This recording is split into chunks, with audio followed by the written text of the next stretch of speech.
What's going on, everyone? Welcome into another episode of Capturing the Game. It's the Game Within the Game podcast featuring me, your host, Desmond Jones, and my man's the one and only Juwan Polo Man Stewart. Today we got another special guest in the building. This guest has worn multiple hats as far as the different businesses that he owns. But before we get into today's guest, I want to remind the audience and listeners that Capturing the Game podcast is sponsored by Capture Sports Agency, where the CEO and founder is Chantel Smith Jones. Now that we got some of the introductions out the way, let's go ahead and talk about today's guest. Today's guest I bring to you, as I mentioned, he owns multiple businesses. He's a man, the myth, the legend. He's the man himself, Jeff Golner. Jeff, how you doing today? Great, thanks, Desmond. Thanks for the intro. Appreciate it.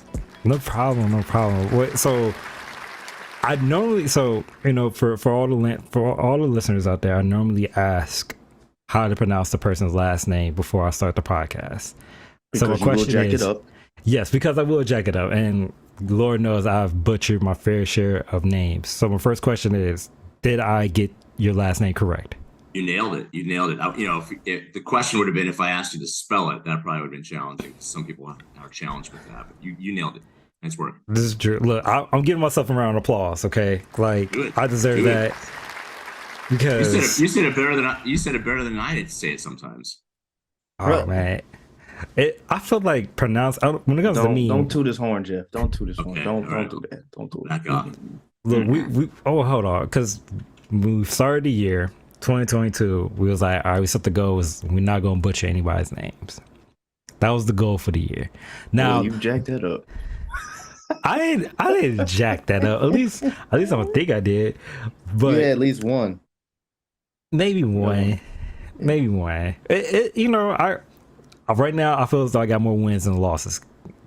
I give you that, yeah. Okay, that's the only thing that matters. Where was the preseason game where DeAndre Jordan got introduced as DeAndre Ayton? I mean, you could have done that. That's bad. That is bad. That's not cool. Right? That's bad. You didn't go close to that. That's good.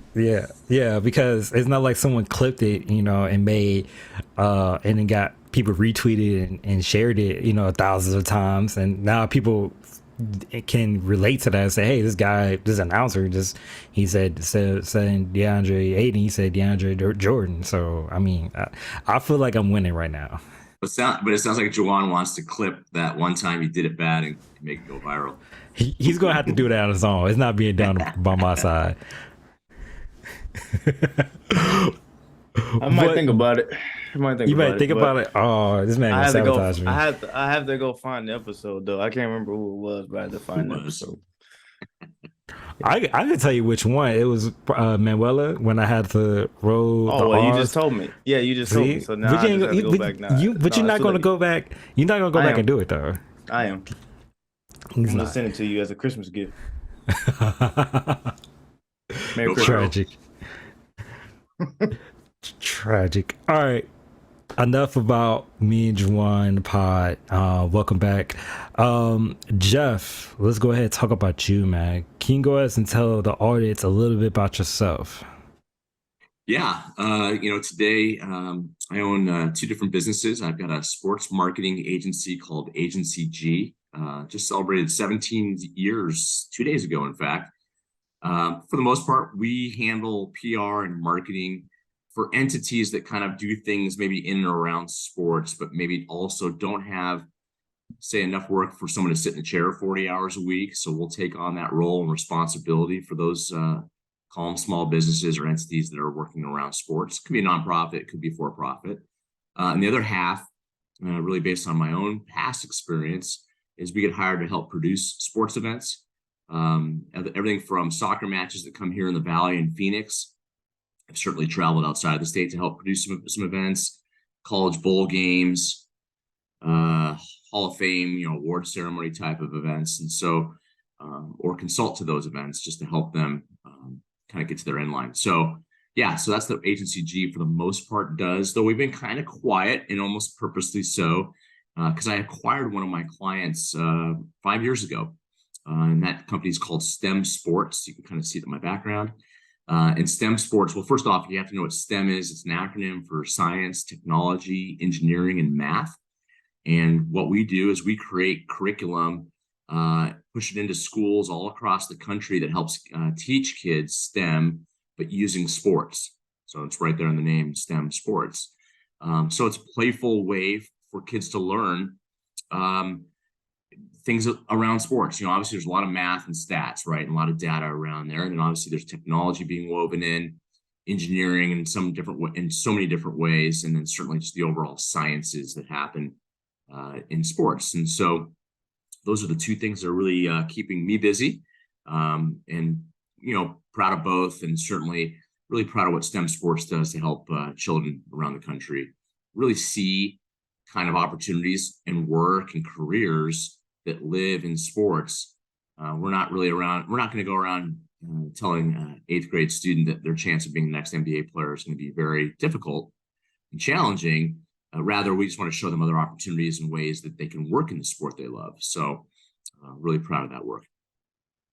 So my question for you, Jeff, you said STEM. I mean, that's looking at it. I mean, it's almost as a complex topic, but then if you break it down for children or kids for that matter, I mean, that makes it the fun side, but then they're also learning, unique things about the sports like basketball, the physics, the computing of math with it, the really all the things that they don't know that goes into it, they're learning about it in the process, which I think that's a unique thing. When you came up with that idea, what was the driving point for that? Juwan, I'd be lying if I said it was my idea. So I can't totally take credit for it. It turns out STEM Sports was one of my clients on the agency side. And they actually were born in 2016. The company was STEM Sports. And then I actually wound up acquiring it basically the next year.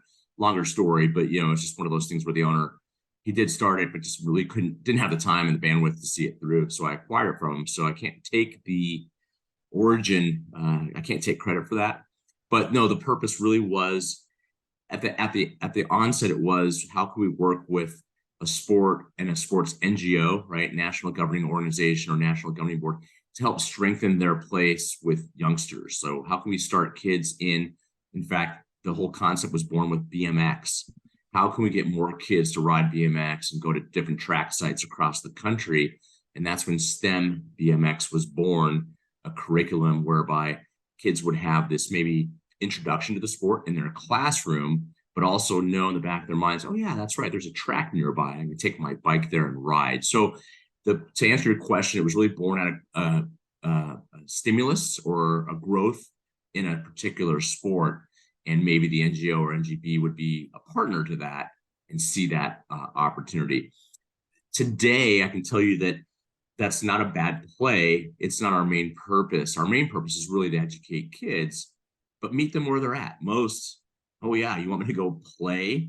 But the teachers, 75% of the time in our curricula, there's a play aspect, and they're going to leave the classroom and they're going to go on the field or court of play to examine a part of this lesson, this objective. And all the while, the kids are totally into it because they want to play. And then there's an education that's kind of stealthily or disguised, if you will, woven in. So they're getting an education. And they're also, I think you kind of even alluded to, Juwan, there's like this cognitive thing that happens. Kids have all handled, here, we'll take an example, right? Kids have all handled a basketball. And when I talk to students, they all know that there's air inside of the ball. I mean, that's kind of a given. Rarely are you going to find a kid that doesn't know what's inside. They pretty much know it's hollow. They know it's not solid. Okay, so that's a given pretty much. But after that, you can go a little bit deeper, a little bit more cognitive, and make them think about some things like, does the ball react differently in the summer than it does in the winter? So when you start factoring in some of these things, and I've experienced that. I'm in Phoenix, Arizona. Blazing hot. I mean, it's really kind of an epiphany when I got a hold and got my arms around this company. I'm like, that basketball lesson totally makes sense to me. I mean, 100%. I experienced the fact that if I went to school in hot months, which for pretty much 9 months out of the year here, and I left my basketball outside, I had a basketball in the front of my house, a hoop on the front of my house, I would come home and go, God dang it, I left my ball out. It's going to be hard as a rock. because the heat does that to it. Now, I didn't know exactly why. I just related heat, hard ball, hits the rim, not going in. And so I have to go find a needle somehow and take a little bit of air out, So we're breaking that down. And it's just a really cool coincidence that I've had that experience as a youngster without really even thinking about it, to the depth that we take it. So there's a long answer for you, but all the while, and again, I can keep going, but STEM education has to result in showing, in our case, K through 8, those students, what those career opportunities look like based on the objective of the lesson. Okay, so ball manufacturer. I mean, we tell people all the time, like, these machines aren't, until machines are making machines, humans are still needed, in a lot of these different jobs. And so there are machines that make the basketballs, don't get me wrong, but there's a human that's behind all these efforts and the design. So that's a job. And so you can meet a kid in a different place when they say, hey, that could be your job one day. You can actually be the manufacture the ball or design the ball, because take soccer balls as an example, they change all the time. Basketballs, NBA changed companies recently, but after that, it's pretty simple, but there's still a human behind it. Yeah. And that's something, I guess, for me and Desmond we're in the engineering realm of things, but we're on two different sides of engineering. And that word alone by itself is complex, because there's all types of engineering, like you said, manufacturing, that's a whole different thing, to computing, to just mechanical, to everything, biomedical, and everything in between. And I think it's cool to see that, because it makes me almost geek out in some regards, because it's like you STEM before, like when I can at least say from when I was in school. I mean, Desmond, you're older than me, kind of. Yeah, you're older than me. But anyway, doesn't matter. Did not have to age me. No, I'm not. I meant to say it in the sense of, like, you're older. I know. Yeah. You good. When we were in school, like when I was in school, STEM was like a newer term, like terminology. Like, it wasn't, granted, I graduated in 2018 of college, but 2014, that's like high school. So like 2015, 2014, like, is when I heard the word STEM, but it didn't have any traction. Like, no one really, to me at least my circles, didn't know what that really meant. Right. And I think now, with seeing these kids now being more involved in engineering and math and all that, like, even though it's hard for some of them, which, whatever, but it's good to see more people wanting to do engineering, math, physics, things of that nature, because it's the computing behind the stuff that makes everything run. That's why you got analytics and all the other fun stuff that goes within all these sports now that everyone knows and loves to this day. So yeah, I mean, I think that, like you said, it's putting kids now more in front of this stuff, so that they can. It's not a stigma of, like, I can't be that person. Like, no, you can. Right. This is, you can do it now, type of thing. Yeah, it's more accessible, equitable. The methods which we use are hands-on learning, right? So we're not going to throw kids in textbooks, or, I know that's kind of old school, textbooks, or long-winded lectures where they have to retain all this information. No, rather they're going to do it in a playful way, right? Playing the sport, maybe taking down data collection, or creating a hypothesis after they get all that data based on, maybe, again, sorry to keep using basketball, there's, people call it dribbling, we don't call it dribbling, we call it force and gravity, right? So we go run the kids through these experiments to see that and feel that and understand that. And so it's more accessible for kids to learn with their right brain, right? A right brain thinker, more creative, where the left brain can really actually bury themselves in a book or a lecture and retain. While left brainers can learn in a hands-on method, left brainers can learn like a right brainer. So we're really proud of how we present what we do in the education realm. Yeah, Desmond, I'm gonna just throw this out here too. You see how he tried to throw in the Arizona stuff? We live in Indiana. We get all 4 seasons over here. They got heat all day. We get cold and winters, freezing and ice and all that. But he gets sun. He threw that in real side. Subliminal. I saw it. Like, you worry about, like, he added the science. Right. He added the science fact of, growing up, if I left my ball outside, I was worried about it being faded at about the time I come home. Yeah, right. But, and then on top of that, during the wintertime, like, I couldn't play ball outside because my ball was starting to get all wet and soaked. Like, it don't got the problems in Arizona. Yeah. But I'll have thanks, you know Jeff. that. Thanks. Yeah, thanks for rubbing that in. Well, let me tell you about the weather outside right now. I'll have you know that my folks are from Indiana and moved. My brother was born in Indiana, in Indianapolis, but they moved out here shortly thereafter. So I didn't have that experience of those 4 seasons. Yeah.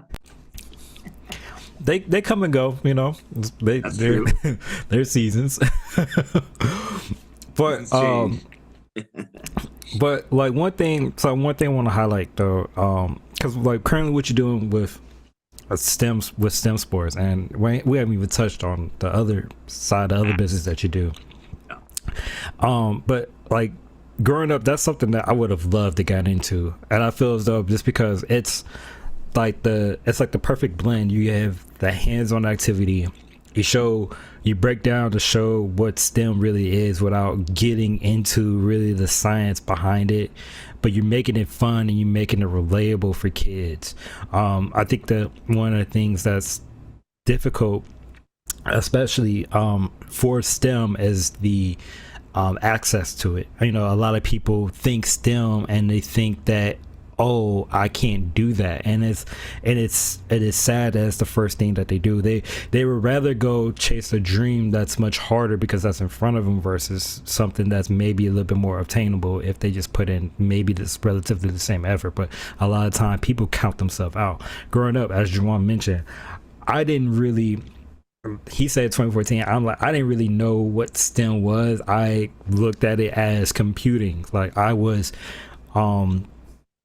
I started learning how to write code, was building websites when I was junior year in high school. So I'm talking 2008, 2009, 2010, around that time frame. So I was learning how to build websites, but because of the graphical side of it, right? I wasn't like sitting here when you learn how to type code and like in terminal or something like that. It was actually fun because I can like organize stuff. I can see what was the cause and effect of me moving stuff around, and I think that's kind of what kind of propelled me to go down the ref. I was a IT person growing up, and then I was like, I can kind of do IT in my sleep. If I put in a little effort, I can always fall back into it if I need to. But because of my knowledge in IT, I was like, all right, let me go ahead and challenge myself. Let me go ahead and jump into engineering. And boy, did it challenge me. But needless to say, I say STEM is like a perfect blend, and I love the aspect of be able to, there's much more jobs outside in STEM than it is in the game. Like if you do the math, there's maybe 550 jobs, NBA as far as people, as players, right? I'm just saying, but there's so much other aspects of the game that takes place even leading up to, you got the science, you got the analytics, you got the marketing side of it, you got the hosting side, you got this. It's so many different aspects, and that's what Capturing the Game has been doing. We've been trying to unveil some of those different aspects to the audience to show that it takes, like, there's different careers out there other than just what you see on TV. Yeah. No, I think that's a really good point. And so, I mean, if I may, I can kind of segue into like, that's perfect because, I was a senior in college and I still really didn't know career-wise what I wanted to do.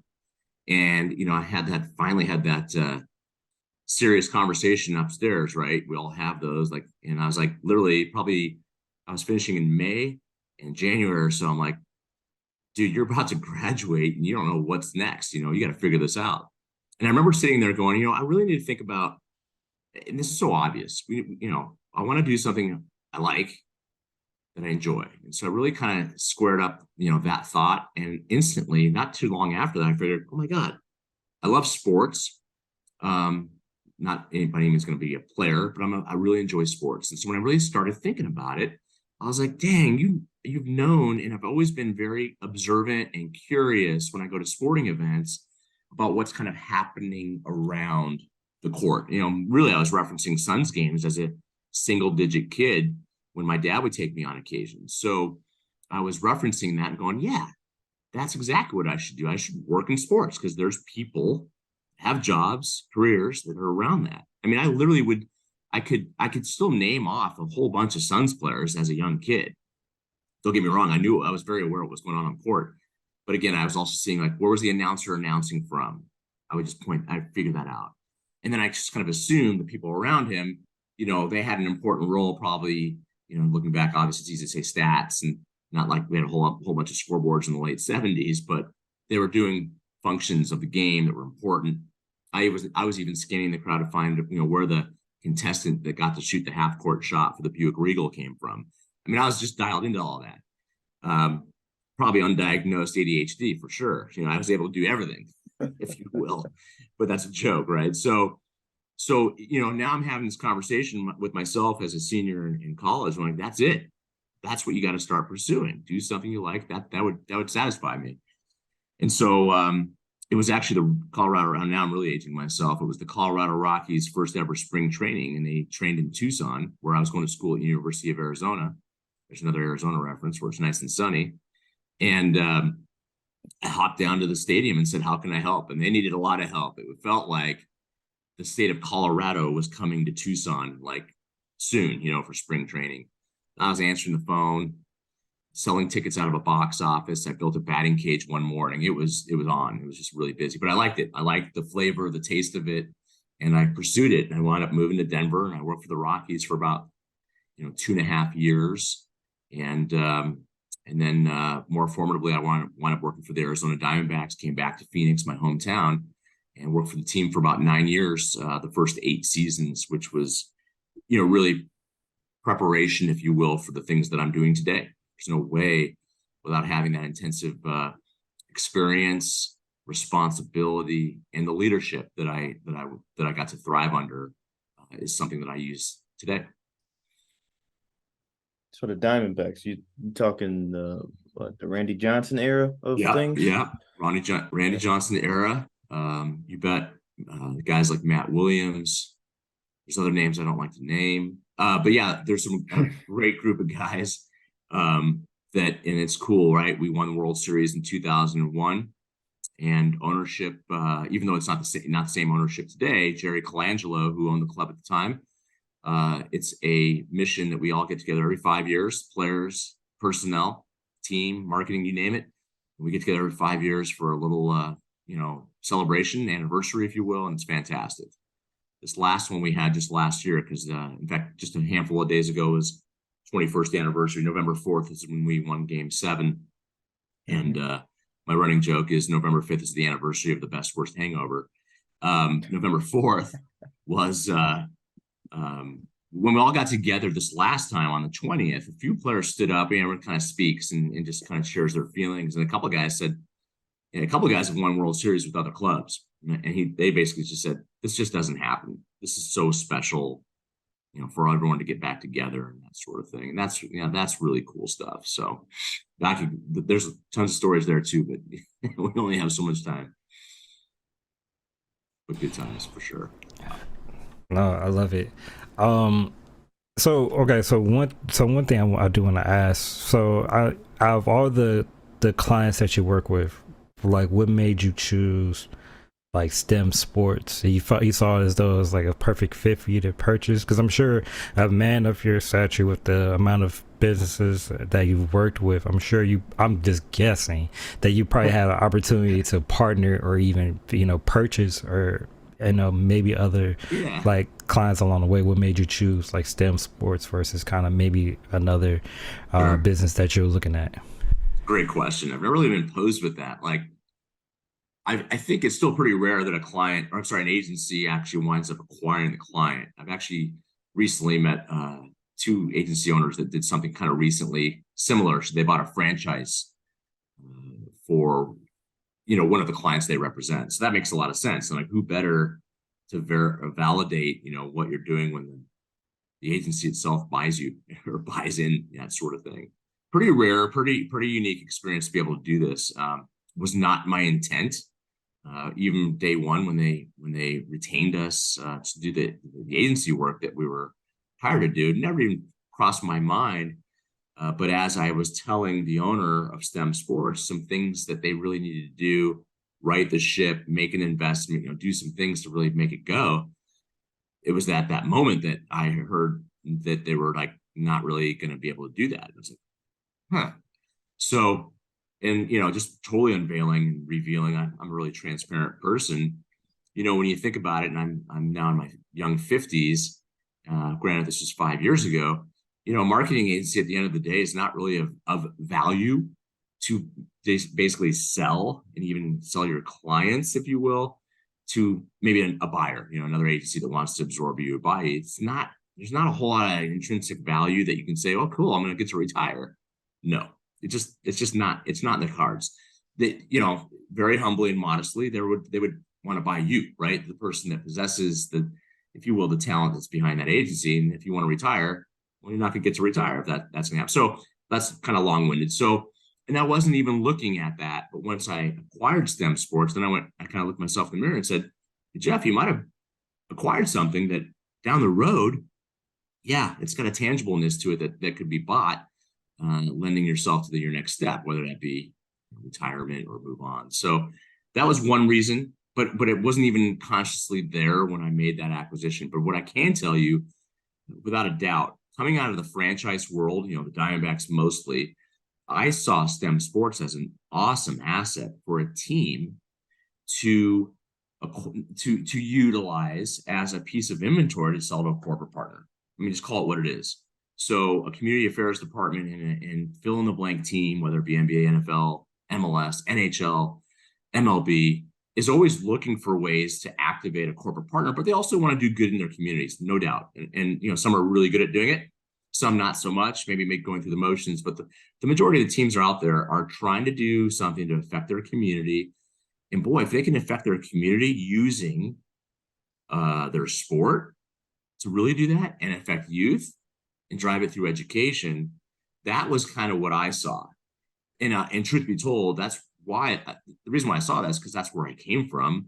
What I don't know, or I'm definitely learning, is, it's a corny line, but I'm learning about learning. I'm learning about the entire education industry, something that I just did not know too much about, really almost zero.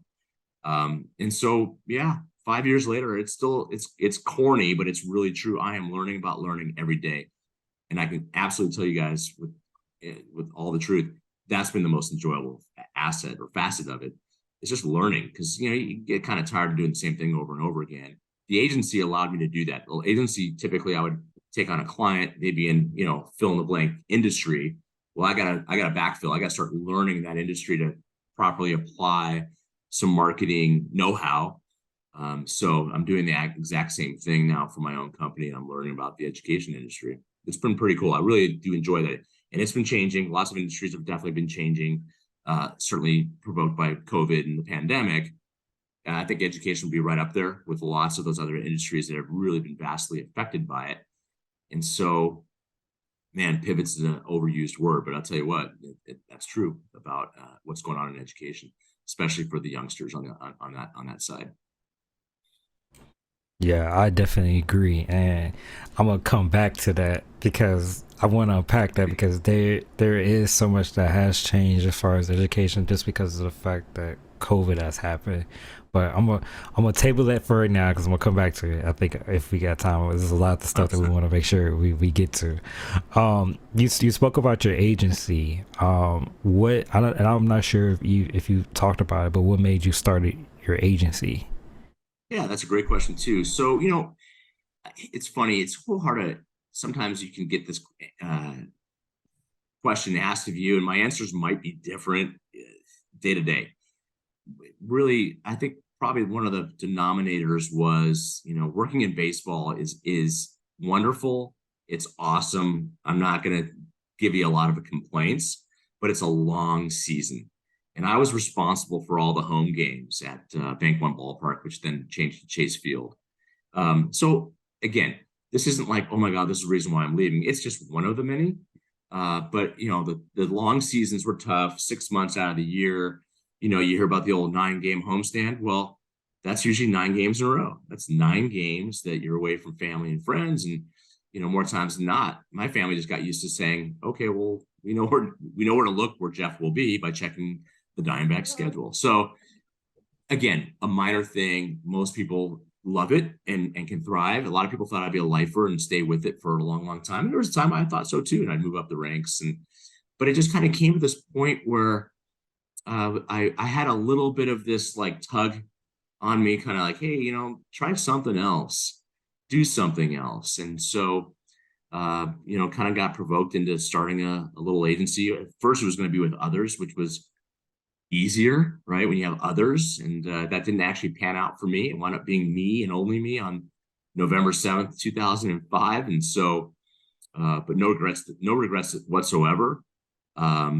Cool side story is one of my first clients was a moving company, and at the name of moving company, like, well, what's that have to do with sports? Well, this is a pretty progressive moving company owned by two brothers here in the Valley in Phoenix, and they one of their methods, if you will, marketing was to be a sponsor of the team, and they would just kind of pick and choose. They've moved their asset around, so they were with the Diamondbacks. That's how I got to know them. And they actually still provide the service to the Diamondbacks of moving the team's equipment to and from the ballpark and the airport, because it is, takes a big truck. So anyhow, they've moved those assets around. And so I would help with activation or promoting the fact that today they're the Cardinals sponsor. One time they were the Suns, the Coyotes, the Diamondbacks, etc. And so I was with them for 11 years. I actually represented them for 11 good years, and they never fired me. They simply said, Jeff, guess what? The company's gotten so big that we're ready to hire somebody to sit in the chair 40 hours a week and that's the best news you could ever hear. That's a great reason to be let go. That's good stuff. I'm not taking credit for it by any stretch, but that's a great reason to have someone move on from you and they want to take it in-house. So the cool thing is that was about 6 years ago that we went our separate ways. We're still very close. I've sent them plenty of business. Well, STEM Sports, about 4 months ago, we had to move, quote unquote, move out of a warehouse because we're growing. And I moved all my stuff and all my services over to Dirks, this moving company that I started my agency with several years ago. So it's really cool feeling to have that come back around. Innocent plug. But that's good stuff. So I started because I think I had the hankering to be an entrepreneur. I had the hankering and the wonton and the desires to just do something that I could. It was not because I didn't want to, quote unquote, work for the man or, work in corporate. It really wasn't that. It was probably just my own internal desires to call my own shots and do my own thing because I thought I could. And yeah, I mean, I'm super happy with that. There have been times during the 17 years that I actually dabbled in, maybe I'm going to go back. Maybe I'm going to go back and work for a team or work for an entity that's in that realm. And it never happened.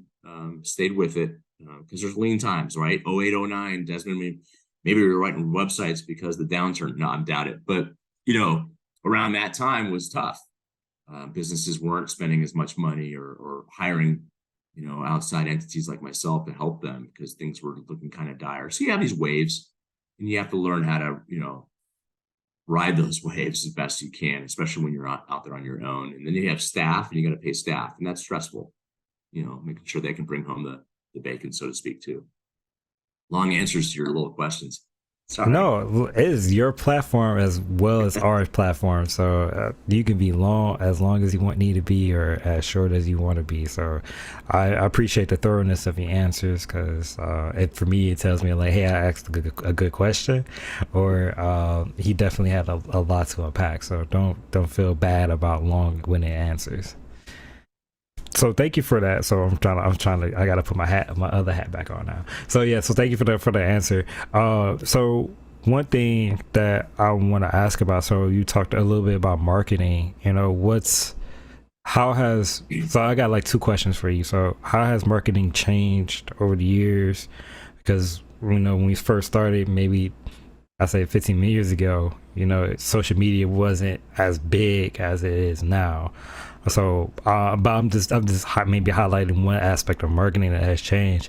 But maybe for those that are looking to improve their marketing skills, wink, wink, how can one go about doing, how like improving their marketing skills, what some of the things they should be doing, what some of the things that they probably shouldn't be doing? Yeah, that's another great question, Desmond. I mean, you nailed it. That's usually where I go. It's like, yeah, you're right. When I started, 17 years ago, that thing called social media wasn't there. So what did that mean? Like, we have to kind of go back in the time machine a little bit. So I'll just use public relations and earned advertising, PR, as that example. So let's just say, I'll give you the moving company, great example. So for an example, we would pitch the fact that, hey, Dirk's moves the Diamondbacks to and from. And so we would pitch that story to the news, typically TV, and they'd say, hey, actually sounds pretty cool, especially when, the team at that point was 5-6 years old. And it was kind of cool to see the behind the scenes. So sure enough, TV crew would come out, right? And they'd shoot this great spot and segment, and they'd edit it, and they'd say, okay, Jeff, listen, it's going to run tomorrow at 5:12 p.m. It's about 2.5 minutes. So have your recorder ready and tape it, right? Just VHS days. And so you do that, and you'd set everything up, and you'd be so thankful that you got it. And so, but then what would you do with it? So what I'm getting at is, now today, you get to put it on that marketing wheel, because if someone wasn't sitting in front of their TV at 5:12 p.m. to see it, they never would. But now that social's alive and you got websites, all these things to perpetuate it. And I call it putting it back on the wheel so that it gets those eyeballs that you're anticipating. So, PR's gotten, you can say, I wouldn't say it's easier, but obviously there's more powerful ways to broadcast literally the message that you're trying to win and achieve for your client, from that standpoint. So it's still growing, right? I mean, I don't know half the stuff that's probably on my phone that I have, that I'm behind the wheel of. I've got staff that do that now. And it's funny because, we've all been there. Oh, you don't know how to do that? Well, I guess eventually you're going to get to that point where I don't know how to do that. It's almost like I hear about, music, and I hear about artists' names, and I'm like, I don't know who that is, stuff like that. So, but yeah, so the marketing, the wheel, again, I keep referencing the wheel, didn't exist when I started, and I was grateful for when it did, and so that was pretty cool to be able to repurpose and perpetuate a message that you're trying to get out there. So it served us, it's been a great set of tools. The other question was like, I think it was like, what's changing there? What can you improve? Or new things, I guess. Man, it's funny. Trying to get a good example. Like, we got on the phone today with what would probably some people would think would be a competing agency, but we're friends. And so they said, we'll take time to talk to you about it's a STEM sports product that we think is genius, it's perfect, but it's like we can't get any transactions. We can't get, so for the most part, STEM sports sells to schools. So we're a B2B business, essentially. We've launched a B2C product, so it goes home to the kid, the student at home, for them just to have fun with and play with, but also learn from. And it's in a subscription mode. So on a monthly basis, they're going to receive their own piece of mail or own box, own package, which I think sometimes gets kids excited. Maybe not as much anymore, but I would have been excited at that age to get something, sent to me in the mail. And so whatever it is we're struggling with, we've delivered a lot of visits to the website, and we can't get them to transact. And so the agency we spoke to today was kind of reassuring and said, you're probably not doing anything wrong. It's just, you got to, the word nurture, you've really got to appease that buyer and make sure they feel good. So, because we ended up going, yeah, for the most part, if we delivered 3,000 people to our website, guess what? Those 3,000, that was probably their first interaction with us ever. We're a new company. We're still really very young and new. And when you compete in that space, and you want someone to, dare I say, give you the credit card information, they probably want a little bit more love and a little bit more understanding of who you are. And so if you guys know them, the word nurture technically is like a term of what you plant into a digital strategy, a nurturing campaign, as if And so I literally said, we have to nurture our nurturing, and we all kind of laughed and said, yeah, as I take things very literal. And so we came back to that and said, yeah, there's a little bit more nurturing needed in our nurturing campaign. And so we thought that actually might be some good advice that might trigger, the things at the end game that we're looking for that we've been struggling with. So I don't know if that's a perfect answer to your, sometimes you just have to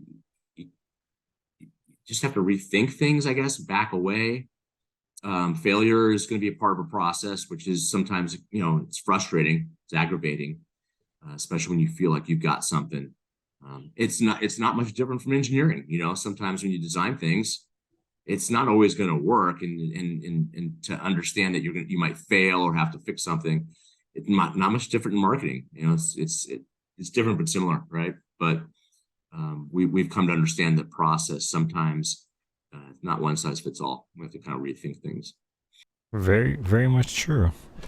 That's the thing for me. Like, as I kind of sometimes I put on my entrepreneur hat, I'm like, it's kind of just doing things, taking a stand. It's like I'm taking my engineering mindset and just kind of this, all right, let's try this to see what happens, to see the results, and we can kind of gauge to see if it works or not.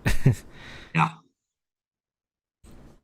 Yeah. Oh, okay. Okay. Well, even in our STEM sports program, EDP, right? Engineering design process.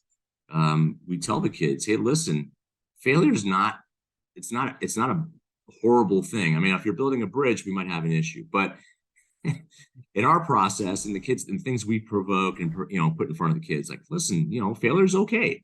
You may fail. You may find a better way to do something. So hang in there. It's not over when you fail. Yeah, and that's one thing that I was grateful for baseball, because in baseball you're, as as a hitter, you're almost set up for failure majority of the time.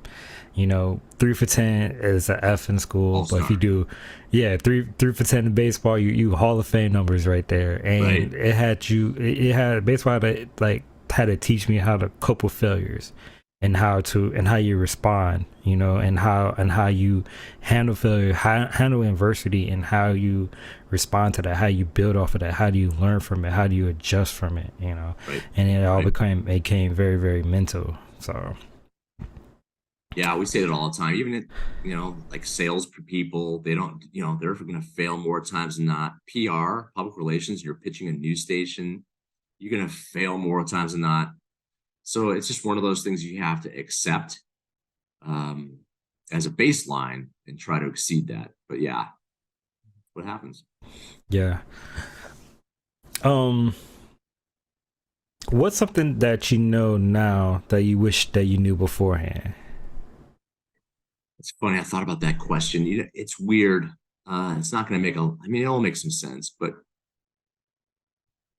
this isn't my ultimate, this is the answer to that question. But I always kind of go off my first instinctual thought. I've often thought that I probably and potentially maybe stayed too long in the franchise world. There's something to be said that it is a really good job. I have I'll have forever friendships, from that experience. And not that it set me back financially, but it definitely hindered, I think, maybe to a certain extent, my financial growth and wherewithal. Why? A lot of people want to work there. They don't really have to pay you a whole lot. I mean, that's just unfortunate fact of what it is. So again, I'm not like, swimming in debt or anything like that. But if I look back, maybe I would have cut the ties sooner. That's just one thought I've had, something I would do differently. I think one thing I won't do differently, though, and it's burned me, and I'll admit this, that I've trusted my gut for pretty much, every step of the way. I'm a guttural person. And so some people will say, oh, you probably you shouldn't do that as much as you do. And it's burned me a couple times. It has, but I think it's also created much more positive. My instincts have been pretty good. So I wouldn't stop doing that. That's so reverse on your question. What would you continue to do, even though it might have been detrimental in some cases? My gut's usually pretty good, and I'll continue to trust that, even though it might cost me. But knock on wood. Got you. Yeah, that's like, I think about it as an engineer, because an engineer, we like, they don't believe and trust in your gut. You know, there's like, I you understand know, that. Yeah, yeah. it's like, no, logically doesn't make sense. There's no, this is our room threshold. Gut is not an input. You got to have facts and you got to have data behind that. I get that. I totally Yeah. understand that. Different way to operate, 100%. Yeah. I know that. So with you doing agency G, right? And of all the different events that you've helped hosted, put on, and collaborated on, what were some of your favorite events that you were a part of?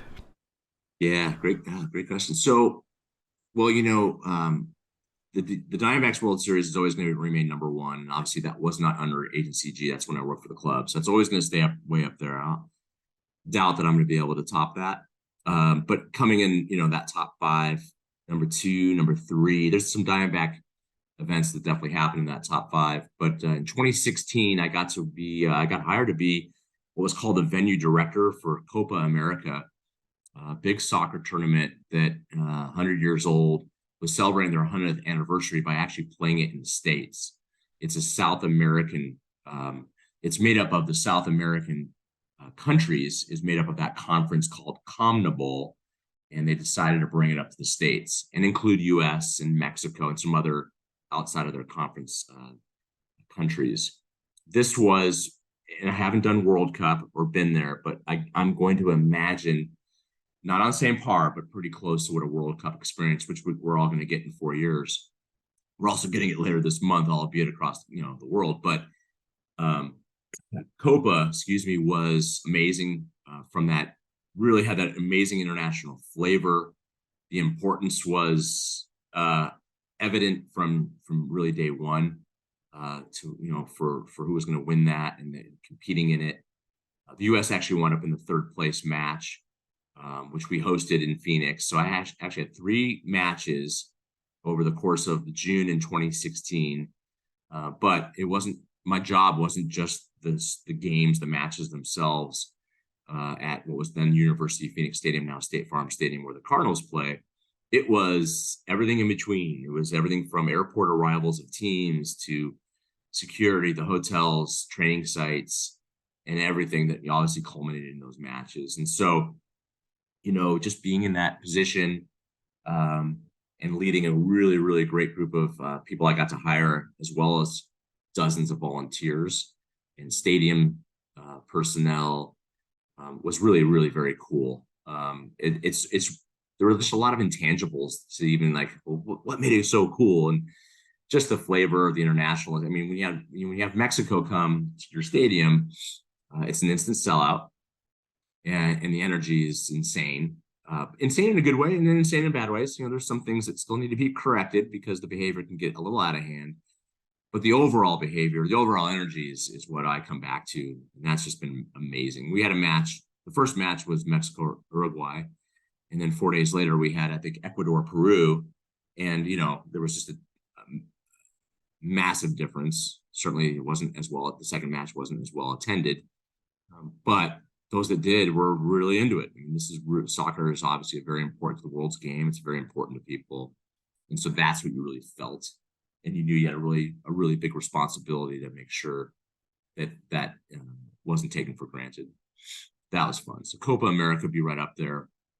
I was just telling somebody today, so I produced an event that's actually really small in nature. I mean, as far as the guests that witness and observe this, but there's an event that I've been a part of since the very beginning. I'm kind of a founding board member. I'm not sure what you would call me, but it's the Patriot All-America. It's a collegiate All-American golf tournament held in the end of December.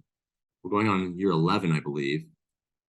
It has a really cool, a very patriotic and military recognition piece to it that I get to really kind of unfold in an opening ceremony. And the players all play with a golf bag that has the name of a fallen or wounded soldier embroidered on it. And you can't miss that. I mean, that's part of it. And the player understands who they're playing for and with. So that has a really big magnitude. And so I get to make it kind of like an opening day at a baseball park, the flyover. There's a Air Force base nearby that's involved. Wings of Blue, the Air Force's parachute. They all jump in and the fly. It just makes for a really cool but succinct and important symbolic ceremony. And this just happened. I got hired to do basically the same thing, but for a different entity, and it's going to have a huge audience. So I'm really looking forward to that impact and seeing what happens. But the Phoenix Open, the PGA Tour stop here in February, which, by the way, Juwan, I'm just going to keep rubbing in this Phoenix thing, this Arizona thing, but we're hosting the Super Bowl and the Phoenix Open in the same week. So this place is going to be nuts. And so the Phoenix Open folks hired me to produce kind of the ceremony I just described over on hole 16, which is the famous hole at Phoenix Open. It's basically a stadium. And so there might be about 16,000 people at just this one hole watching a pro-am, celebrities, and there'll definitely be some NFL guys out there this year because of the Super Bowl pro-am. And then when the pro-am wraps up, select players are going to get to take $1 million shot at that same hole for a charity, not for themselves, but for a charity, a designated charity. So that's really cool. But right in front of that, what's called Shot at Glory, right in front of that, they want me to produce a ceremony that brings in skydivers and fly over and pay adequate, if not more than adequate, tribute to the military. So that's a pretty huge honor with a lot of eyeballs, right? So now I got to make that thing happen. So I'm looking forward to that. I have a feeling, I'm not guessing that it'll make the top 5, but I think it'll be pretty impactful if we can, make it happen the way we were envisioning it. So that'll be exciting for sure. Yeah. And I had an opportunity to work with some individual players over the years.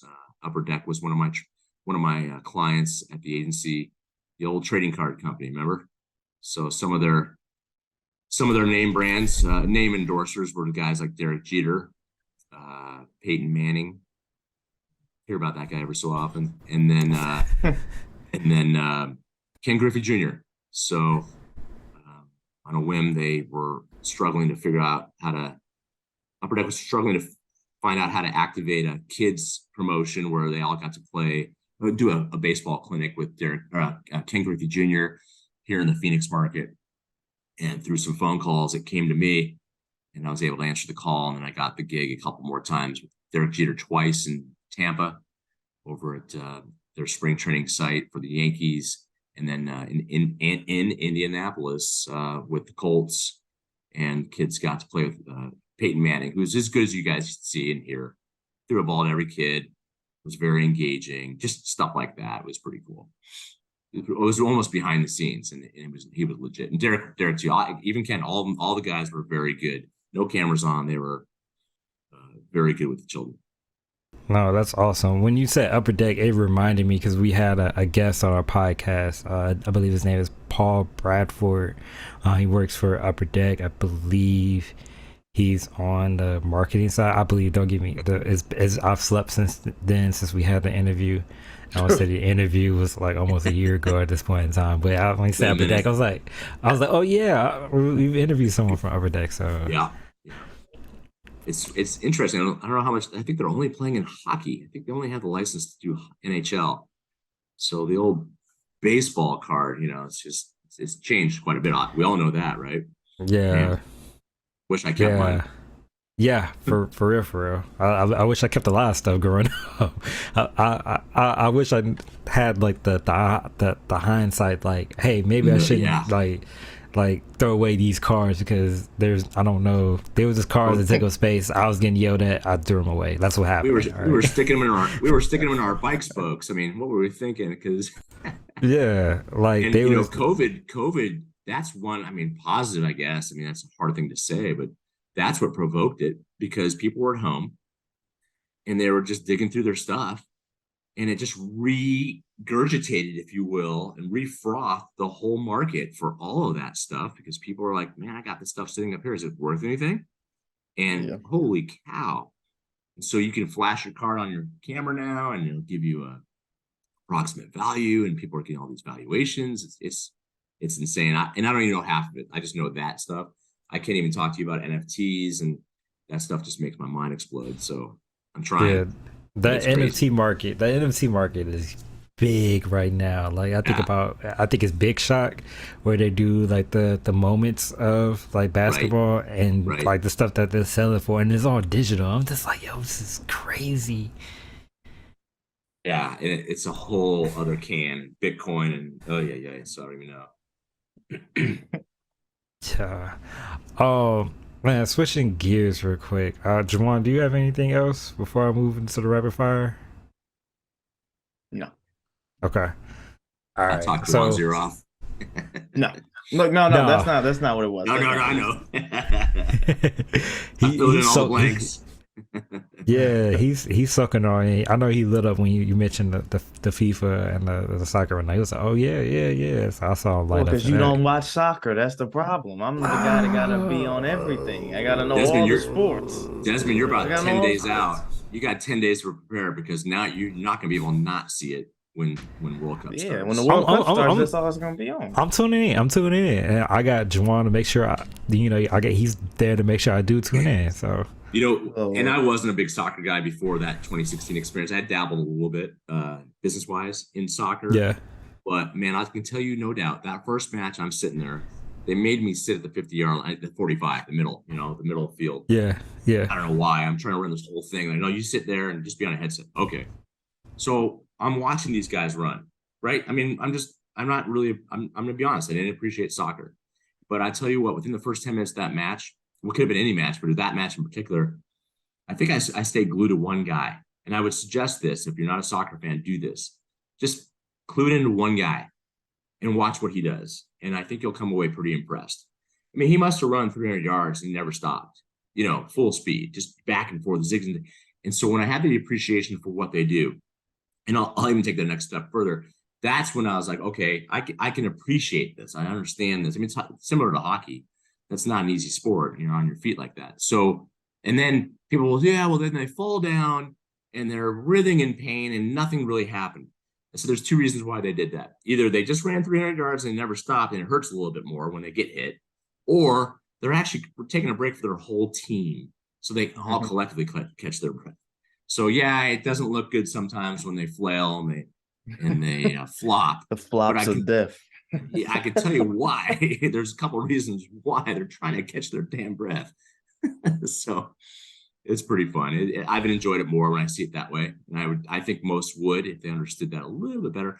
Listen, I want them to score more too. I kind of thrive off of that, those moments, but I get it too why it doesn't happen. yeah. Like I have no beef with soccer. Okay, none at all. And Sure. I look. So here we go. So Jeff, I play a little bit of soccer growing up. I played on a couple of teams growing up. Right, my high school didn't have soccer team, so I was like, I about to go to college to play. So it's, all right, no sweat off my back. I had an opportunity. I was doing some international traveling for the company I work for, and I had an opportunity to travel to Monterrey, Mexico, and I saw the Monterrey Tigres versus the Rayalos. And it was at the Rayalos. I'm pronouncing it wrong, but I was at their stadium. Their stadium is a lot newer than the Tigre stadium, but the environment in that stadium, it was loud, it was nonstop screaming, everything for 90 minutes. It was packed. It was underneath the lights. It was beautiful. It was a chef kiss at the moment for me, man. It's a religion, right? What do they? You guys all watch Ted Lasso? Soccer is life. Yeah. Legit. Yeah, in lots of places, it's I think basketball is like not as understood as a much of a world game. I went to Morocco in 2018, and as soon as people found out from the region, I was in Casablanca. I was there for work for STEM sports. This happened three different times, three independently different times. When someone found out that I was from Phoenix, they instantly went, "Oh, we are so sorry." And I'm like, the first time I'm like, why? Why are you so sorry? You lost to the Bulls in '93. And I'm like, are you kidding me? I gotten over that. So, but what it did tell me was the Bulls and Michael had a huge impact worldwide because I did see a lot of Bulls stuff. It wasn't like obnoxious, like I'm sure it was back then when he was playing, but they were still, I mean, there were generations that understood the Bulls are the NBA, and Yeah. everybody else was something else. And so, and what it also told me too is, no doubt, after I had that experience 3 times in the span of a week, and then when Kobe passed, and Yeah, I was gonna say that. Yeah. you saw countries with their tributes, right, painting courts and walls and stuff, that spoke pretty loud. I mean, that was, that said to me that basketball is maybe a little bit bigger than we think it is. Soccer has kind of branded themselves as the world's sport, and it's probably it's very possible that's true, but basketball's right there too. So I would think, Yeah. take the same type of star, Messi, Ronaldo, all these others, and if all of a sudden something tragic happened to them, how would our country respond? I'm not sure. Yeah, I don't know. That's actually a good question. I just actually asked myself that for the first time. But seeing certainly how we all responded to Kobe's passing here locally, domestically, and then certainly internationally, said something. Yeah. I'd be curious of that same response. Like I honestly don't know. Yeah. I think it depends on the impact of the play. Like a Messi, a Ronaldo, I think it'll be an iconic, if it did happen. I think, Yeah. it would be one of those, geez, that's like one of the top soccer players in the world. But I think even if you look at, I would say if like David Beckham, when he played over here for that period of time, that might be more iconic because he played in the States. Correct. And that's something I think, and I think that's something that people would be way more open to. Well, not open, but just the celebration piece would be way more. Yeah. And Kobe and the Nike piece, I mean, all that. Yeah. He was a worldwide star. There's no doubt. Yeah. Yeah. Even because I was gonna bring that up too, because I was like, I watched the Redeem Team documentary that they came out with on Netflix. And LeBron, and LeBron and them basically said, I'm not gonna give you too many spoilers, but LeBron and who was it? Dwayne Wade basically said, we thought we were big, like stars just in America. When we went to China, like Kobe with everybody. Kobe. That's interesting. Kobe. Yeah. And it was like he was like iconic over there. Like he was their like star. Like and that's thinking about it's like, wow, he you don't think about that stuff till after the fact of Kobe spoke, 8 different languages. He lived over in Italy, like so he was already, worldwide as it was. And then you say, he went to LA, the mecca of, really Hollywood, blah, blah, blah. And then you say, okay, tragically, he passes, like, whoa, that sent shockwaves across the, the ripple. That hurt everybody to a degree, no matter who you was, And, right. Yeah, that's amazing. Yeah. As I was preparing for this, you had that question about biggest role model. And one of my biggest role models is Jerry Colangelo. Having gotten to work for him. And so I've been idiot. I got to watch Redeem Team. I might do that tonight. Yeah. But very impactful to me. Because he did put that team together. He put the team together. Yeah. He doesn't mess around. I mean, he's very, direct, can see things really, really well. And I'm sure that it definitely equates, not to mention, I remember him telling me once that the FIBA World Championship is bigger than the Olympics. That's what that actually bears more. And we don't really understand that here in the States. Probably other foreign countries, they understand that bigger but that's the one you want. The Olympics have become more of a marketed, thing in our eyes here in the States, but he said that's the one you want. That's the one the basketball players understand pretty well. FIBA. Yeah. As we was talking, I thought about one other question that we could possibly ask before we go into the rapid fire round is put on your marketing lenses real quick. So what are, I'll say, some either organizations or sports or anything in general that you feel as though they do marketing really, really, really well? It's so easy to pick a team that wins because like you can't do anything wrong. It's just really, it's so easy to say that. So, the Warriors, right? And I like, some of the things that they're doing and how they how they do their thing. But I think that winning piece is just makes it attractive and something you want to be a part of. So if you're saying teams, that's I would say I'd go there potentially. And then again, I'd come back to that winning thing. Who else is doing? It's funny because I'm a little separated, but not totally. I keep my eye on the sports biz journals and what the industry is provoking. And, I like the ones that are really getting behind causes that they can blend. We were actually talking to the Warriors quite a bit, a handful of years ago, STEM Sports was, before COVID, about figuring out a way to partner because they like the idea of affecting education and youth and making it easier for teachers. So that one resonates. I would like to say that, yeah, as you think about it, man, winning, I feel as though winning masks so many other problems. like if you're winning, it's like, it doesn't really matter what happens, we're winning, but when you're losing, it's like everyone knows your business. I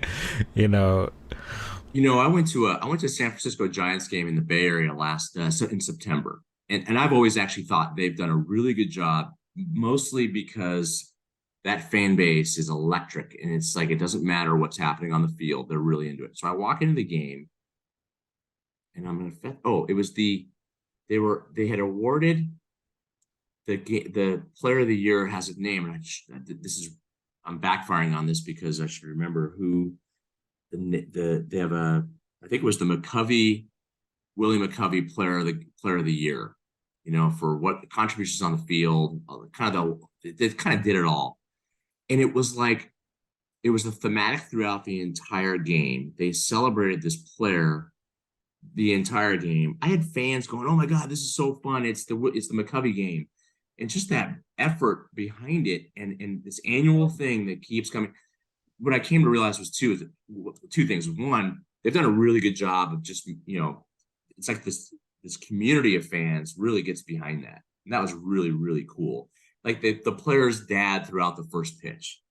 That was really cool. I mean, there's really good touches. And when I came to the second thought I had was, that's just something I didn't really get to experience because our team, when I was working for the Diamondbacks, was brand new. And there were just, traditions don't get born in year one. You have to kind of develop them. True. True that. We trigger a few things over there. I can't say there's a whole lot of strong, oh my God, traditions you have at the Diamondbacks, but I like what the Giants did. And I've always enjoyed going to their games because of that atmosphere. So that Bay Area is pretty fervent. And I'm saying I've been in a lot of parks, but not, a ton to see and experience that. New Orleans, I went to New Orleans Pelicans game. Unfortunately, it was our last game of the playoffs to see the Suns play. I happened to be there, and they seem to have they're on an upswing for sure. So we'll see what happens there. That's good. I like to root for them because I feel like it's hard for them to keep basketball there in that city. All market, how are they going to have the dollars? Yeah. Yeah. Dang, I was going to say something else. Well, probably wasn't important. All right, so switching gears, go ahead, go into the rapid fire round. So the very first question is, are you ready to play? I'm ready. Let's go. All right. Let's go ahead and start this off. All right. So you get a chance to. So favorite cookie out of chocolate chip, oatmeal raisin, sugar cookie, snickerdoodle, oatmeal chocolate. Oh, it's all about chocolate chip. Yeah. He said, "Cut the cord." It's a wrap already. I'm like the original Cookie Monster, so yeah, chocolate chip. Doesn't write that down, please. That's one more. I got it. I wrote it down. Write it it's down. All right. Thank you. I wrote it down. Hopefully, you've been writing them down since I've been on vacation for a while. You write all the other ones down that you didn't put down there. I'm pretty sure all those people said chocolate chip as well. Yep. We're not gonna talk about this. We're gonna go on to the next question. Something tells me Juwan doesn't believe in the oatmeal raisin cookie. Nope. Yep. Not at all.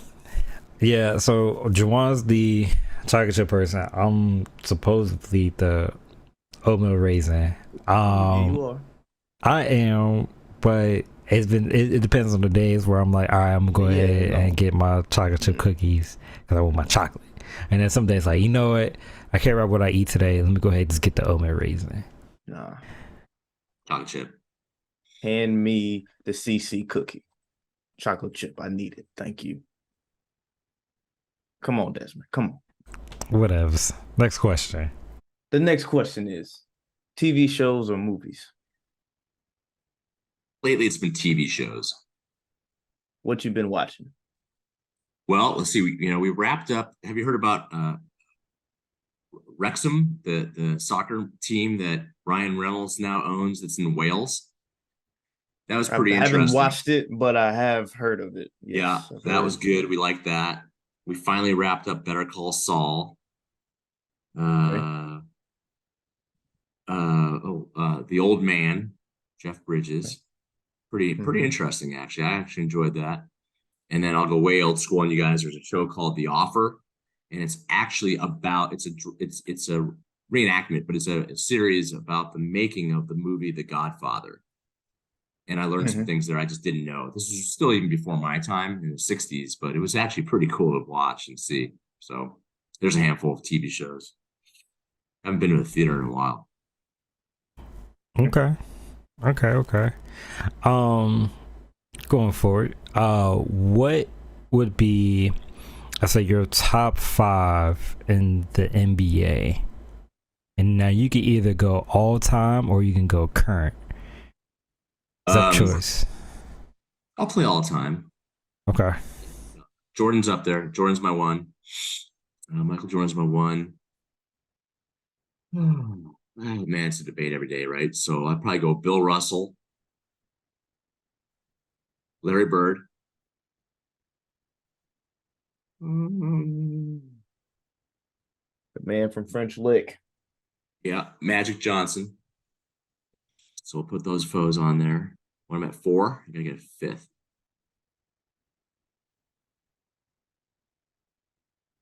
Kobe.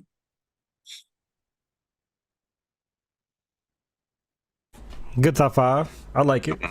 Yep. It's cool to be able to debate it too. I like that.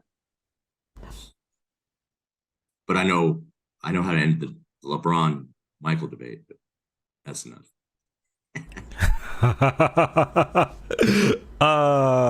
That's funny. Hey, look, I ain't gonna say nothing about that one. I was a Kobe guy. I'm a Laker fan, so I'm a Kobe guy through and through. So I always default with Kobe anyway. So I stay out of that conversation if it happens. There So you all right, let's see. You said you're a Phoenix guy, so let's see here. Okay. All right. I'm gonna give you a list of point guards, I guess. We'll go that route. Okay. Chris Paul, Steve Nash, or Jason Kidd. Those are good. I like the debate between Nash and Paul better than having Kidd in there. That's just me. Yeah. And I got to experience all 3. And I think I'm going to lean Nash. There's the shooting, the intelligence. I think, by the way, I mean, that's really tough. Chris Paul, this Phoenix Suns team you've seen the last 2 years, 3 years, is there's 100%. It's pretty much a middle of the pack team without him, Chris Paul. So you can make a case, same thing with Steve Nash. But man, those years that he was with, Amare and the Matrix and all those, those were pretty special years.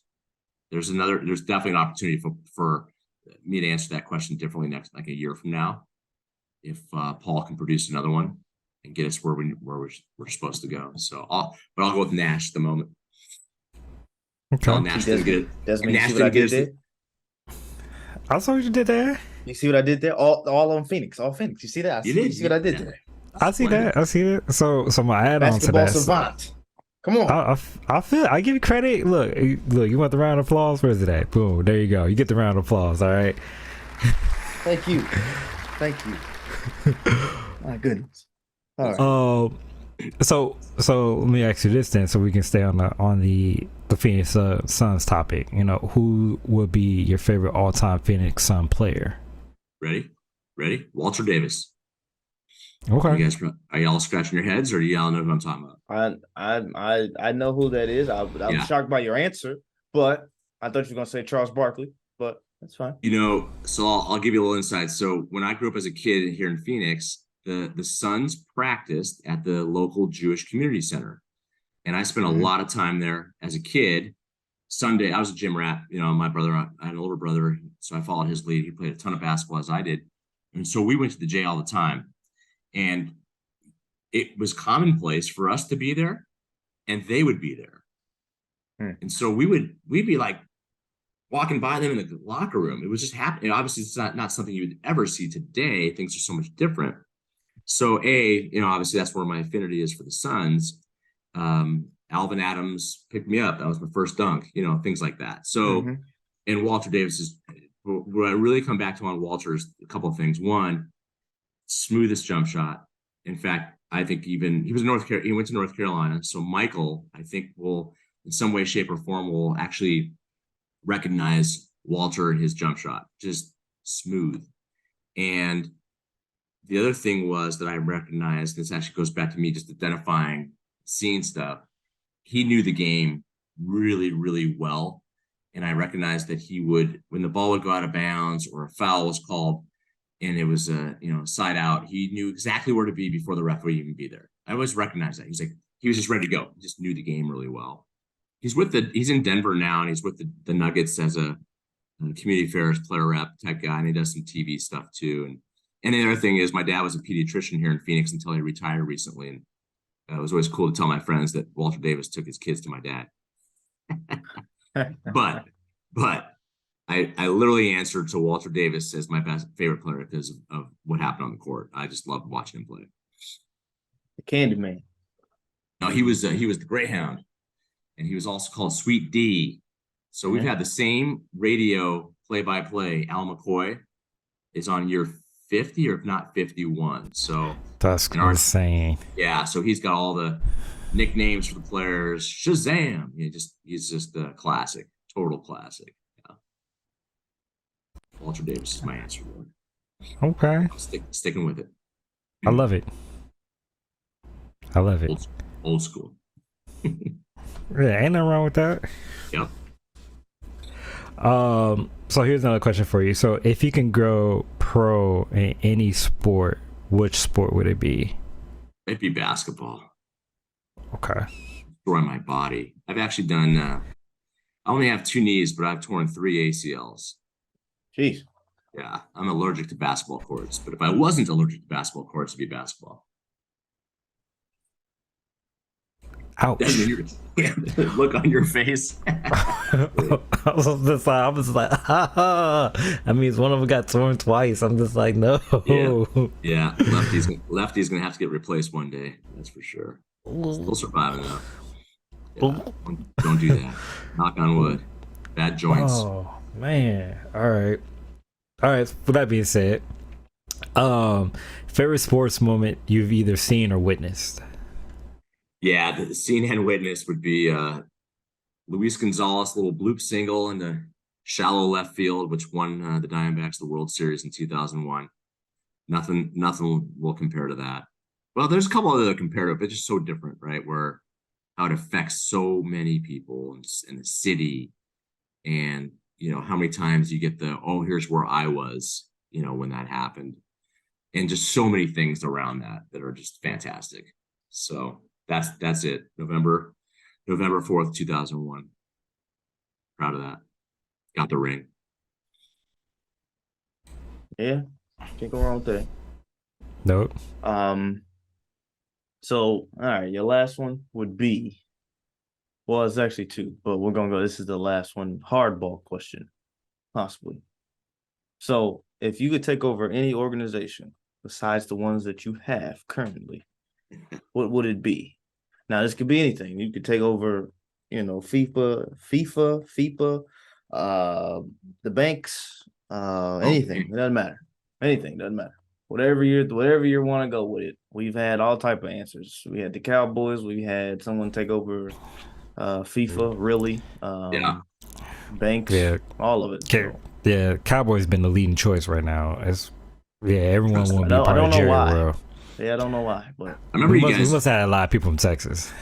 Yes, right. You posed the question to me prior, and so I had given it a little bit of thought, and I thought to myself, the challenging one would be the Washington Commanders, like because I was thinking football, because I think it was posed to me as a football question, because that is the most challenging scenario and situation in all of sports almost. But after that, I don't know. That's a really, really it would not be the Cowboys, I'll tell you that. You wouldn't take over the Cardinals? Cardinals would be interesting. A lot of respect for them, but there's also like this air about them that makes me want to say, hey, why aren't you doing what more? That's one question I would have for them. I feel like they're an outlier a little bit. They kind of like that, I think, but I still think they're an outlier. Where they can actually do more good than they think. Commanders would be challenging. I mean, I guess are most people wanting to do a takeover for I take it more as a challenge, I guess, more than like, oh, smooth sailing, like let's just roll with this and we're all good.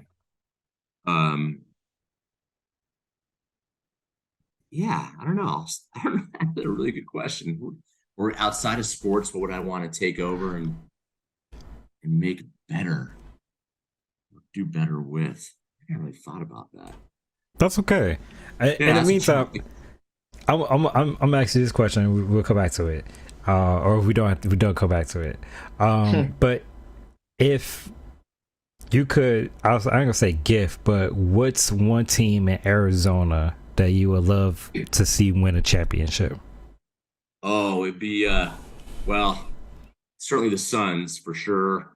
Or another way to interpret that would be if my Arizona Wildcats could win the Rose Bowl, so I could shut up the ASU fans that always rib me about that. You haven't even been to one. They always say, you haven't even been to the Rose Bowl, let alone win it. So, yeah, I'd like to win a Rose Bowl with the Wildcats. I'd like that to happen before USC and UCLA depart. That's probably not going to happen that quickly. Because that's the joke. Okay, we got 2 years to do it now. So we can say we're legitimate. That's unlikely. And especially the CFP and how all that's going to implode and change the whole dynamics. I'm on the Fiesta Bowl committee, so we're hearing about that quite a bit. The expansion is probably a good thing to go to 12 teams, but that's a whole another podcast. Yeah, Suns and Wildcats. Just want to see those two teams succeed. Suns for sure. Hopefully they can get the formula right this year. We'll see. Okay. I respect the answer. I was going to throw in to see, but I kind of left it open to see what team he's going to pick. But I was going to say it doesn't have to be professional. It could be collegiate. It could be anywhere. So I'm glad you mentioned Suns. I figure you probably go Suns. I was curious to see what other Arizona team you would probably root for. Go Cats. Bear down. All right, last question. I feel as though it's like the trick question. It could be the easiest question, but hardest question of them all. Where can people follow you at on social media or keep up with everything that you have going on? That's great. Appreciate that. I've been trying to be a little bit more vocal on LinkedIn, and that's as simple as Jeff Golner through LinkedIn. Feel free. I usually accept just about everybody that wants to link there. Just don't try to sell me right away. And then a little bit on Facebook, a little bit on Insta. Not a Twitter guy. I mean, occasionally I just haven't really. There's so much you can be doing. So that's one place. But and then we're just we're loud and proud of what we do at stemsports.com and have all the appropriate channels out of there and speak freely through STEM Sports. Let people know what we're doing there to help that next kid that wants to enter the sports career and they don't even know it, right? And maybe we can introduce that to them. People have told us, Jeff, your curriculum is going to perpetuate the next general manager. It might, maybe the next Olympian that never even played the sport because they were really into science and they experienced volleyball, STEM volleyball. And next thing you know, a a little girl in 5th grade winds up becoming is up on the gold medal stand at an Olympics one day because her science teacher introduced her to the sport. So we love that. That's our mission, and it won't stop. We're going to keep trying to develop that youngster down a really cool path using sports and STEM blended together. Awesome. I do believe that you're on a path of changing the way education is being done. So continue down that path, man. Really, my hats is off to you, man, honestly. But ladies and gentlemen, if you're looking to get your kids into STEM sports, please visit stemsports.com. Please check out Jeff on all the social media platforms. While you at it, go ahead and follow Capturing the Game podcast on your favorite social media platform, whether it be Twitter, Facebook, Instagram, TikTok, YouTube, Spotify. We are on all the different platforms. We also have a website at www.capturingthegame.com. Go ahead, feel free to grab some gear, check us out, check out some of the previous episodes. A lot of great content that's still relevant today. Jeff, it's been amazing having you on a podcast. I'll definitely have my eyes glued to you, especially with you being in STEM, and just try to follow your career, follow your organization as you go forward. Really appreciate the time, guys. Desmond and Juwan, that was a lot of fun. I enjoyed it. Thanks for having me.